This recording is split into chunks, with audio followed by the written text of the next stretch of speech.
যে শাহবাগ থেকে ফ্যাসিবাদের পদধ্বনি শোনা গিয়েছিল, সেই শাহবাগ থেকেই ফ্যাসিবাদী আওয়ামী লীগকে নিষিদ্ধ করা হবে বলে মন্তব্য করেছেন হাসনাত আব্দুল্লাহ। দাবি আদায় না হওয়া পর্যন্ত রাজপথ না ছাড়ার ঘোষণা এনসিপি সহ বিভিন্ন দলের নেতাদের। রাশেদুল ইসলাম বাবুলের তোলা ছবিতে নাবিল জাহাঙ্গীরের রিপোর্ট। শনিবার বিকালে বিক্ষুব্ধ জনতার ভিড় শাহবাগ মোড়ে। স্লোগানে স্লোগানে আন্দোলনকারীদের চাওয়া ১৬ বছরের গুমখুন, শাপলা চত্বর এবং জুলাই গণহত্যায় অভিযুক্ত আওয়ামী লীগকে সন্ত্রাসী সংগঠন ঘোষণা করে নিষিদ্ধ করা হোক। তীব্র রোদ আর তাপদাহ উপেক্ষা করেই জাতীয় নাগরিক পার্টির ডাকা গণজমায়েতে যোগ দেন হেফাজতে ইসলাম বাংলাদেশ, বাংলাদেশ লেবার পার্টি, বাংলাদেশ খেলাফত আন্দোলন, ইসলামী আন্দোলন বাংলাদেশ, খেলাফতে মজলিস সহ বিভিন্ন রাজনৈতিক দল ও সংগঠনের নেতাকর্মীরা। সাথে যুক্ত হয় সাধারণ জনতাও।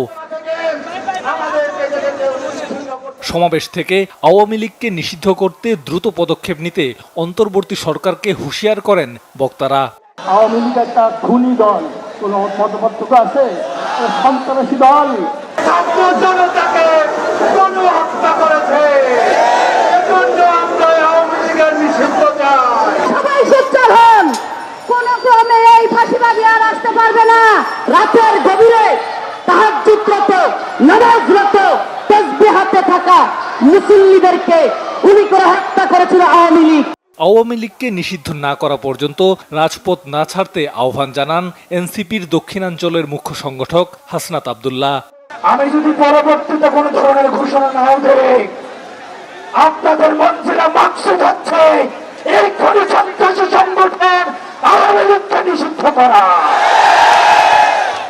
আমরা এই শাহবাগ থেকে ফ্যাসিবাদের পতন ধরে আমরা কফিনের শেষ পের একটা মারব। আওয়ামী লীগকে পুনর্বাসনের ষড়যন্ত্রের বিরুদ্ধে হুঁশিয়ার করেন এনসিপির সদস্য সচিব আক্তার হোসেন।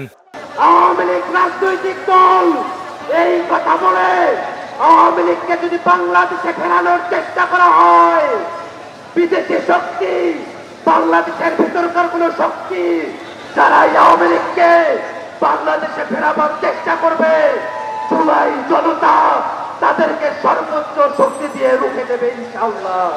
এর আগে বৃহস্পতিবার প্রধান উপদেষ্টার বাসভবন যমুনার সামনে আওয়ামী লীগকে নিষিদ্ধের দাবিতে অবস্থান কর্মসূচি পালন করে এনসিপি।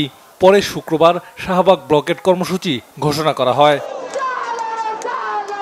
নাবিল জাহাঙ্গীর, বাংলাভিশন, ঢাকা।